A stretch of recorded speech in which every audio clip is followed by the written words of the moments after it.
Hi, and welcome to another edition of Seniors Today. I'm your host, Tom Barkey, and today we have Pati Poblete. Is that the right pronunciation? Poblete. Poblete, I'm Yes. sorry. And Pati, you're the executive director of the Robby Poblete Foundation, is that correct? That's right, yes. Well, welcome. Thank you. Glad you could be here today. Yeah, thanks for having me. So the Robby Poblete Foundation is Vallejo-based 501c3. Yes.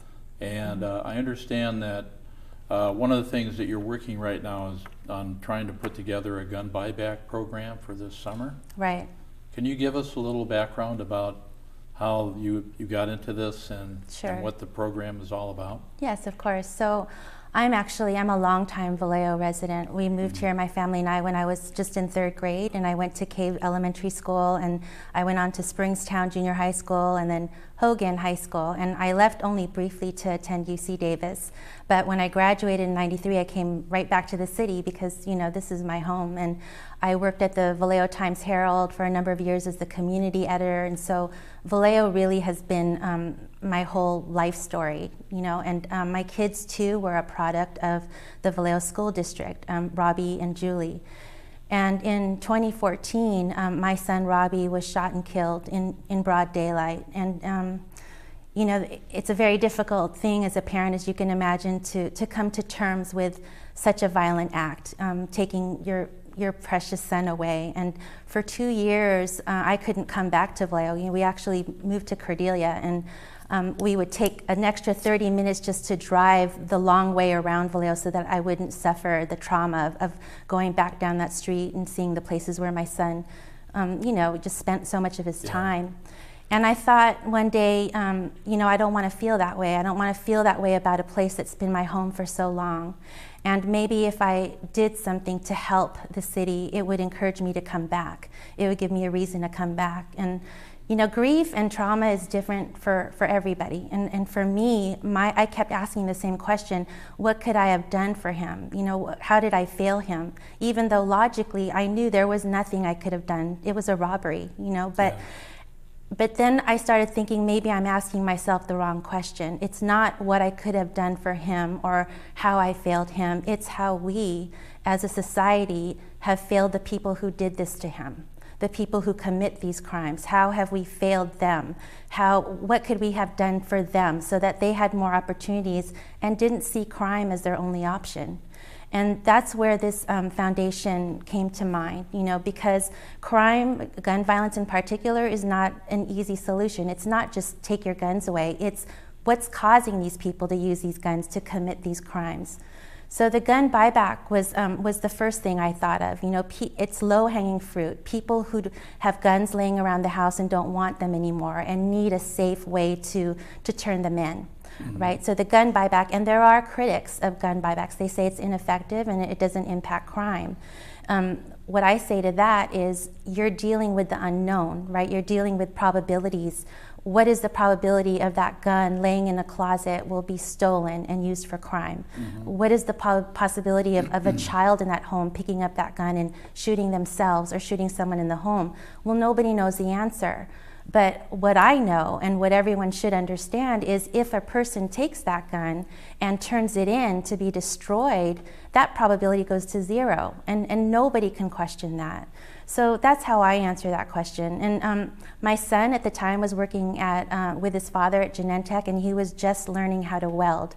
And it was a job that he loved, and it was a skill that's in high demand in the workforce. So in addition to the gun buyback, the great thing about our program is once the guns are melted down, we're going to work with local artists so that they can transform these once dangerous weapons into pieces of art. And that's going to be displayed in different parts of the city and being put on an exhibit for sale. And so I just think that's a beautiful, transformative, symbolic thing to do. You know, plus we have such a thriving artist community in this city. And then the last component is vocational skills, because crime to me occurs when people have no hope, when they have no sense of opportunity. So for youth who are graduating from high school who, for whatever reason, can't or don't want to go to college, they have to have some kind of skill that will make them employable. So vocational skills, you know, when I was going to Springstown and all those schools I mentioned, we used to have metals, we used to have wood shop, we used to have plastics and home econ, and there was a skill that we would learn, you know. We don't really have that anymore. So I'm working with the local labor unions to put together an awareness campaign about the trades, and working with them to put together workshops so that they can learn these skills and have an opportunity once they graduate from high school. Well, that's pretty cool. I know the Vallejo City Unified School District also has a pretty aggressive vocational program. Yes. And I'm sure there would be opportunity for all that to be worked together in one effort. Yeah. So this gun buyback, I was going to twist the words a little bit there. Is there a date set up for that already? There's a tentative date for August 26th. It's still being cleared with the Vallejo Police Department.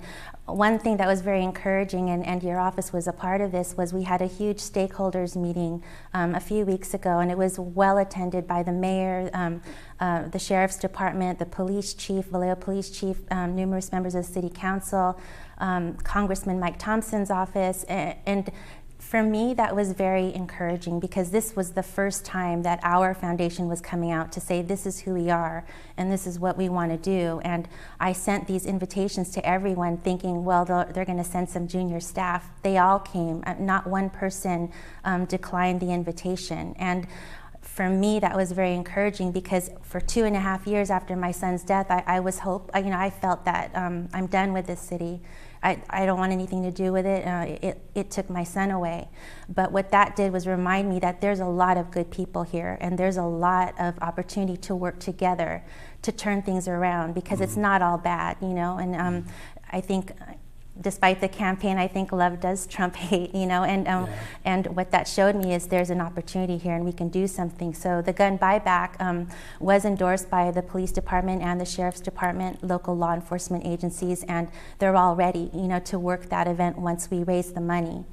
From the last buyback, which was 2013, which it was only 5 hours long, and they were able to yield 344 weapons. 40-something of them were assault weapons, and there was one missile launcher.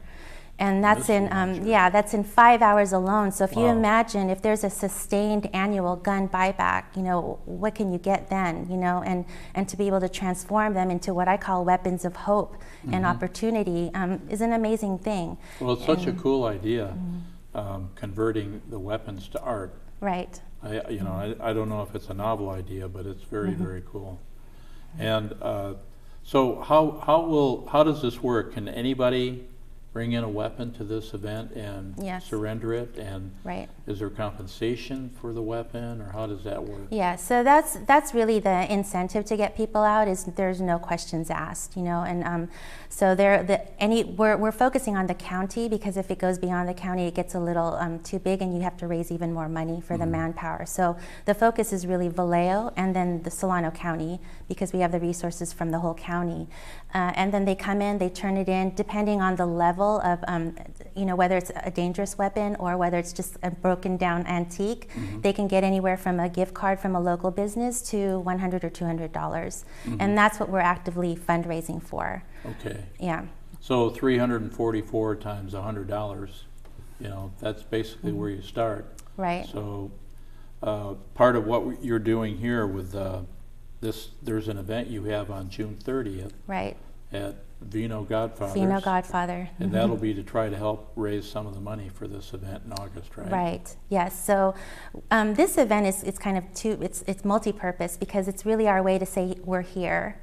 And we're not going anywhere. And this isn't a one-time thing. It's not something to distract a grieving mother. I'm really thinking long-term, and helping the community and expanding that, really using Solano County as the pilot, and then scaling that to other counties throughout the state.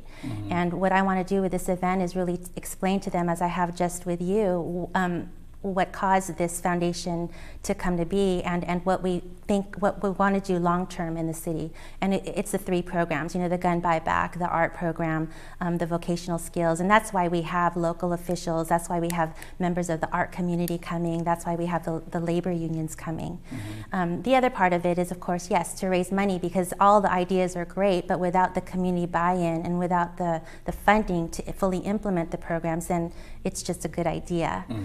So that's what this fundraiser is for, June 30, and we're hoping it'll be emceed by someone in the police department. I won't say who yet because he's asking permission. Oh, okay. Well, when we first were talking before the interview, you were talking a little bit about your family history. Maybe you could share some of that with us too. Sure. So my background is I'm really a writer. I was an English major at UC Davis, and then I worked at the Times-Herald, like I said, and then I went on to the San Francisco Chronicle, where I had my own column, and I wrote about politics and social issues, and I was on the editorial board. But my passion is writing, not just about news, but just writing in general. So I wrote a story, and it was really intended for my children, Robby and Julie. It was back in 2005 at the time, because I was really entrenched in the old Filipino culture, and my children had the benefit of growing up in Vallejo, and they were far removed from what I was born into, because all 4 of my grandparents lived with us, all 4 of them, and my parents asked them to come to help raise my brother and me so that they wouldn't have to hire babysitters, and it was just such a crazy upbringing, because each of them come from very different parts of the Philippines. I had one grandmother who was practicing black magic, and another grandmother who was worshiping the altar of a baby Jesus, and all these old wives' tales that were being implemented instead of Western medicine. And it was and in hindsight, I thought, well, how did I make it out of that? And I wanted my kids to understand, all the crazy things and the richness of my childhood that was brought to me by all 4 of my grandparents. So I started writing a book. I was at lunch one day when I was at the Chronicle, and I heard, there's certain sounds and smells that bring back memories. And there was a very familiar sound, and I all of a sudden imagined my 2 grandmothers at the kitchen table just snapping these long green beans. And I turned around and I saw a waitress. She was snapping these long green beans, and it was that sound that brought me back. So I took the napkin in front of me and I wrote, the snapping of the green beans was the soundtrack that moved my childhood. And that became the first line, the preface of my book, and I didn't stop. I just kept writing, and it was published in 2006, and now it's included in high schools and colleges throughout the country, Asian American literature and regular English classes.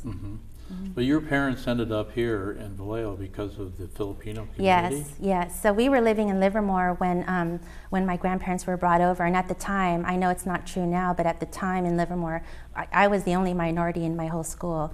We didn't have another Filipino family anywhere near us, and it feels very isolating. And even just down to the food you cook, my mom couldn't find any of the ingredients she wanted to make her Filipino dishes. So they heard of this place called Vallejo, where there were many Filipinos. So that was really the impetus for coming here, and that was when I was in 3rd grade. It was like 1979, I think. Yeah. So they found their land of Julian. I would have guessed at least 89. But that's very cool. So now you've got that one book, and now you're working on another one? I finished it. I finished the manuscript. It's coming out early next year, and that's quite a different book. My first book, the feedback I got was, it was very sentimental because it was my grandparents, but it was also very funny, because it was a funny childhood. And this book is quite a different tone. It's really when I couldn't leave the house after my son was killed, when I couldn't drive through Vallejo, when I couldn't do anything but just stay in my home in a dark room, I just started to write, and at first it became letters to Robby, just because you don't know what to do as a mother. To raise someone for 23 years, which was my son's age when he was when he was killed, and then not have them there to talk to every day, or text or email, and so I didn't know what to do with that, and I didn't know what to do with all the questions I had and with all the emotions I had. So I started writing him letters, and The letters weren't in the book because I thought they were intensely personal, but it opened up the channel of writing and writing, putting down my emotions. So this book is really about how does a mother, and it's not a how-to book. There is no how-to when it comes to dealing with trauma and tragedy. Everyone's story is different, and no one is wrong or right, you know? And so, but what this kind of story does is let other people know that you're not alone. Because when I was going through this, I was looking all over the bookshelves for, you know, how do people cope when their child is taken so violently?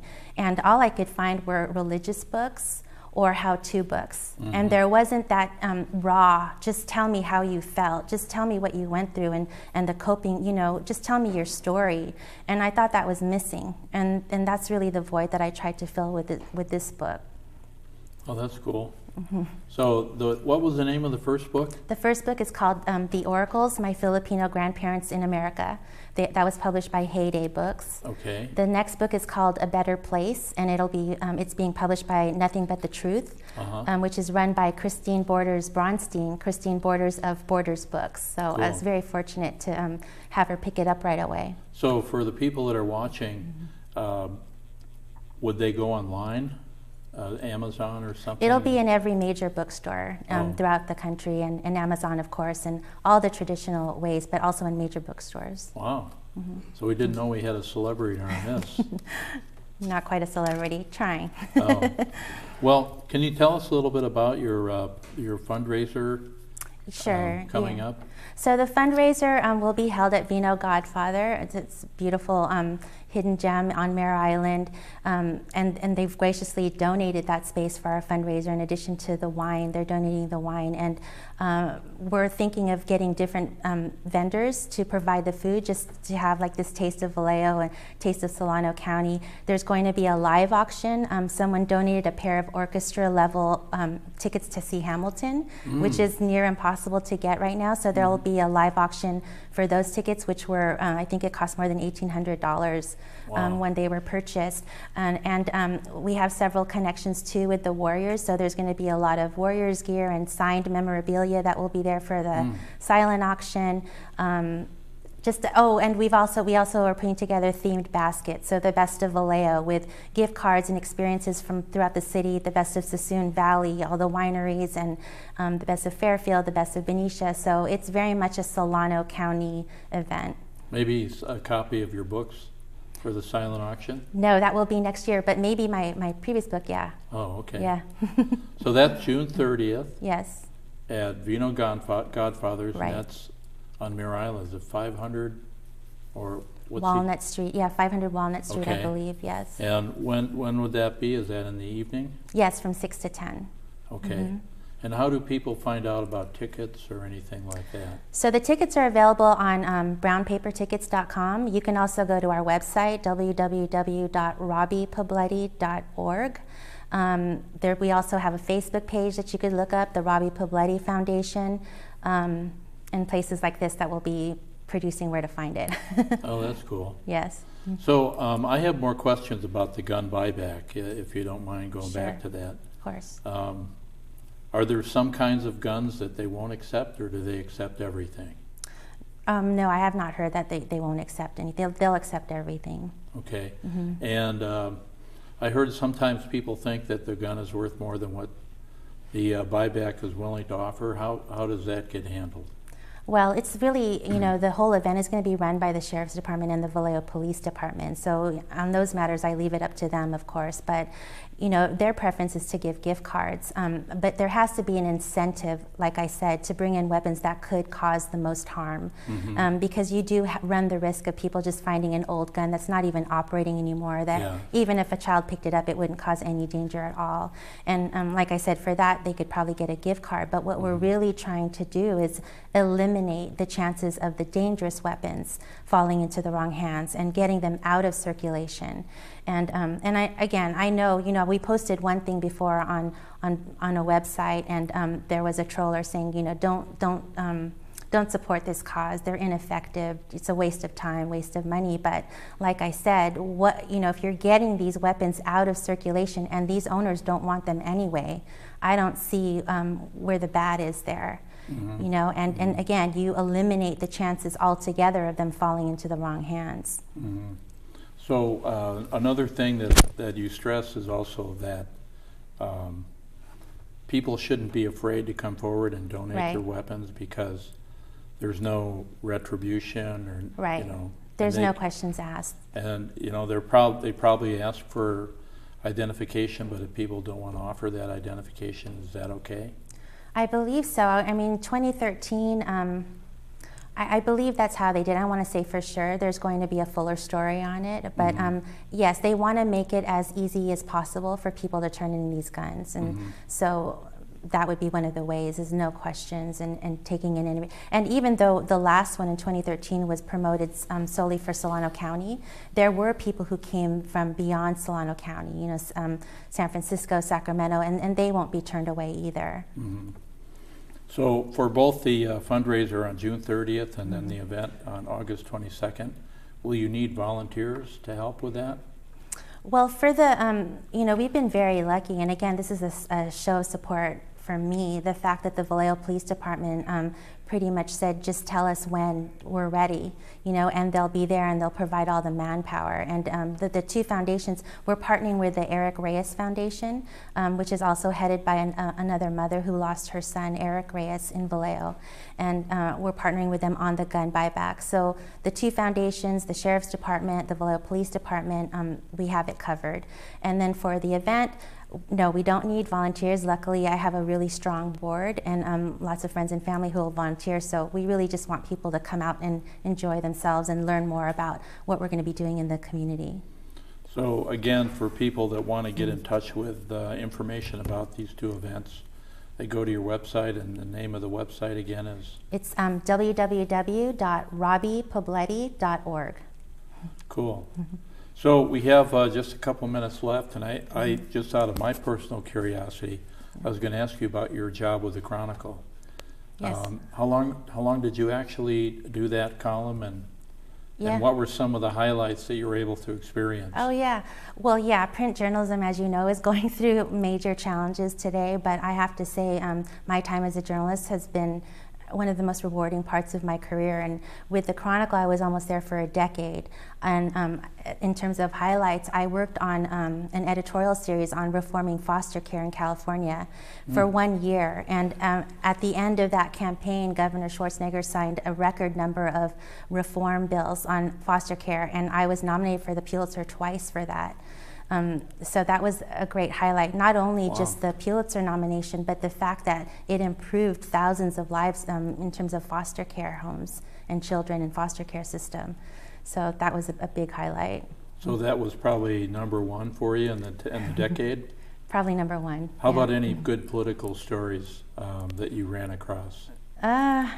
Well, it's San Francisco, so there's a lot of intrigue and scandal there. No one that stands out in particular. Yeah, I was surprised. I understand that Mark Leno is back on the Board of Supervisors. Did you hear that? I did not, but yeah, he was quite active when I was on the board too.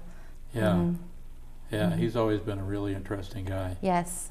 Well, it's so cool that a Vallejo graduate has had such an illustrious career, and that you're still here trying to make things better for all of us. Thank you so much. So, anything else you have to share with us before we wrap up the show? No, I guess I would just like to say thank you to people like you and, you know, like all the people that I named who came to our stakeholders meeting, the Vallejo Police Department. Even though this is born out of tragedy, what it's really taught me, this whole experience, is that there are good people, like I said, and people willing to help and people willing to make a change. You know, it's the worst thing we can do is have look at the city and say, well, that's just the way it is, you know, and go about your lives. And I could have easily done that, but I came to the realization that nothing will ever change if you don't do something yourself. And so I really appreciate people like you who bring these topics to the public forum and you know, the police department, like I said, and local officials. Well, I know as a Vallejo resident, I'm really proud of you and the things you've done, and really appreciate putting this foundation together and all the stuff you're working on. So thank you so much for everything you do. Thank you too. So that's about all the time we have for today. Our show airs on Tuesdays and Thursdays at 6 p.m. at Comcast Channel 27, AT&T UVerse 99, and streaming live video at vcat.tv. Great. Come see us again next time.